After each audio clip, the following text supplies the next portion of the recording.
Visakha ITI జంక్షన్లోని bank of బరోడాలో దుండగుడు చోరీకి యత్నించాడు. అడ్డుకోబోయిన bank manager క్యాషియర్పై సుత్తితో దాడి చేశాడు.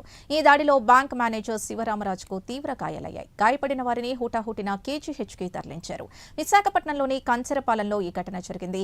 చోరీకి యత్నించిన వ్యక్తి మరో బ్యాంక్ ఆఫ్ బరోడాకు చెందిన జనరల్ మేనేజర్ రవికుమార్గా పోలీసులు గుర్తించారు.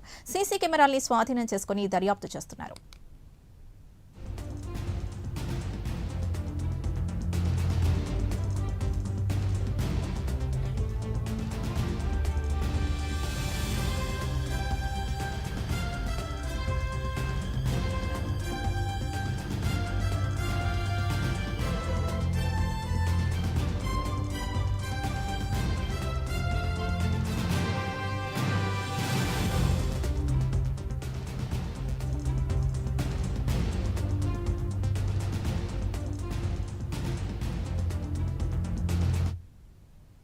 ఇదే అంశానికి సంబంధించి మరింత సమాచారం మా ఎడిటర్ వాసు అందిస్తారు. వాసు, బ్యాంక్ ఆఫ్ బరోడాలో చోరీకి యత్నించినట్టుగా తెలుస్తోంది. పూర్తి డీటెయిల్స్ ఏంటి? సింధు, బ్యాంక్ ఆఫ్ బరోడాలో చోరీ కలకలం రేపుంది. విశాఖ నగరంలో ఉదయం ఈ విషయం తెలియగానే పోలీసులు కూడా అప్రమత్తమయ్యారు.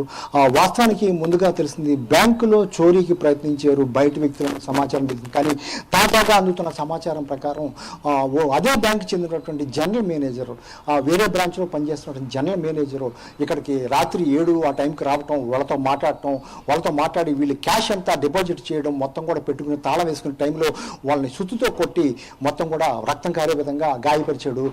గాయపడినటువంటి మరో జనరల్ మేనేజర్ రామరాజు అయితేనే, అసిస్టెంట్గా క్యాషియర్ అయితేనే రమేష్ అయితేనే వీళ్ళిద్దరు కూడా ఆసుపత్రికి తరలించారు.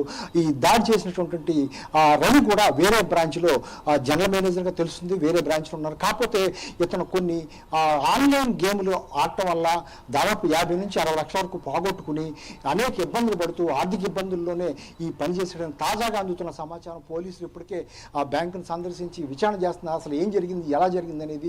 గాయపడినటువంటి వీళ్ళిద్దరు కూడా బ్యాంకు సిబ్బందిని కూడా కేజీహెచ్ హాస్పిటల్ తరలించి మొత్తం కూడా చికిత్స అందిస్తున్నారు.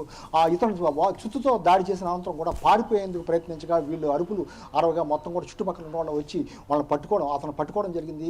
అతను పోలీసు అదుపులో ఉన్నాడు. మొత్తం కూడా విచారిస్తే తాజాగా అందిన సమాచారం ప్రకారం అయితే ఇతను ఆన్లైన్ గేమింగ్ ద్వారా దీని ద్వారా భారీ ఎత్తున డబ్బులు పోగొట్టుకోవడం వల్లే దాన్ని రికవరీ చేసుకునేందుకు ఈ బ్యాంకులో క్యాష్ డిపాజిట్ చేస్తున్న పరిస్థితులు చూసి అక్కడ క్యాష్ను దొంగిలించేందుకు ప్రయత్నం చేశాడనే ఆరోపణలు వస్తున్నాయి. మరి బ్యాంకుకు సంబంధించినటువంటి అధికారులు దీనిపై విచారణ కూడా ప్రారంభించారు. ప్రారంభించి అసలు ఎందుకు జరిగింది, ఎలా జరిగింది, ఎవరు చేశారు అనేది కూడా పూర్తిగా తెలిసే అవకాశం ఉంది. ఈ లోపల ఇప్పటికే సంబంధించిన పోలీసు అధికారులు అయితే బ్యాంకును సందర్శించి మొత్తం కూడా విచారణ ప్రారంభించారు.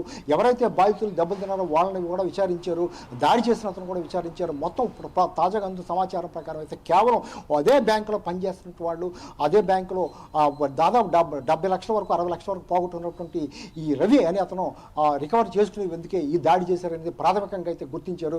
అధికారికంగా మరిన్ని వివరాలు అయితే తెలియాల్సి ఉంది. Sindhu. Right, thank you Vasu.